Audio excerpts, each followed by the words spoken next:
now in this question, I would like to ask you, Per, what do you think about that people feels that Lego Serious Play could be just a game for kids?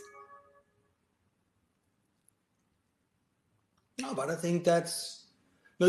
I would say that you can see why this easily becomes a myth, right? Why this easily becomes an understanding. Because if people just look at the materials we use,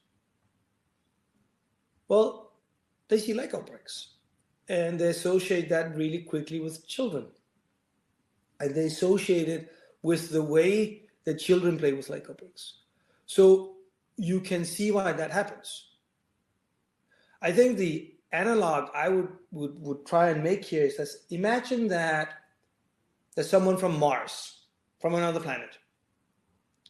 They landed on planet Earth. And maybe they landed in a high school. I'm just going to take my phone here. And the first thing they saw was a lot of teenagers or preteens looking at TikTok videos or playing games on their mobile phones. Right? That's the first 1,000 people they see are people doing TikTok or video games on their phone. Right? Then they will form the idea that phones are for preteens and for fun. So if someone then came and tried to sell this Martian or this person from Mars a mobile phone, they would think, why would I buy a mobile phone? It's for children. So I can see why that happens. Mm-hmm. This Martian would then need to learn how we can use the phone as a way of paying, of doing presentations, of working with AI, of boarding our airplane. But they will need to understand that the same physical object is not only for the group of people where they first saw it. The same thing with most managers today have only seen Lego bricks in the hands of children, so they're associated with children. But that's what they've seen so far is just how a child uses the Lego brick, not how an adult uses the Lego brick. So I deeply appreciate it, and I would think the same.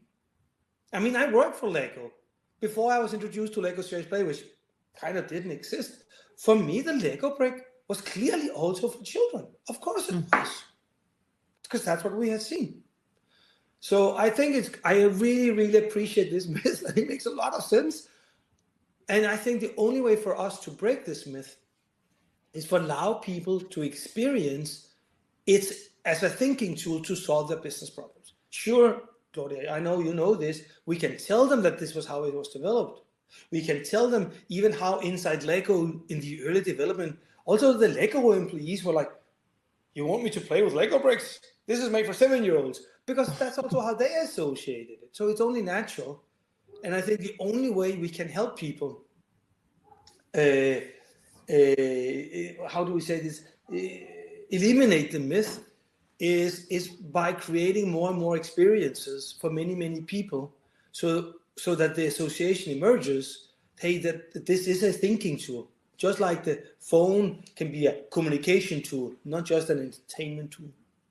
And adding, and I would like to ask you something about that is related to that, because now that we have some literature about Lego Serious Play, so now you can buy things and read things and watch a lot of videos about this.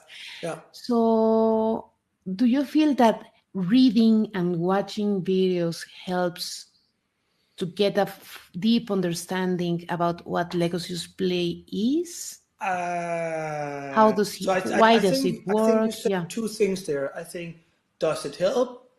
Yes. Does it give a deep understanding? No. So I think that's it. I actually do think it helps. I think it helps understand how it works and why it works. I don't think it gives a deep understanding. But I think it helps. Okay. And I think it's valid.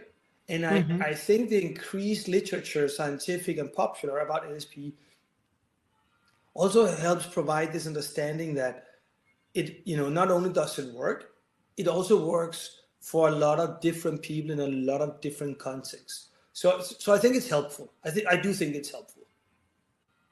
Super.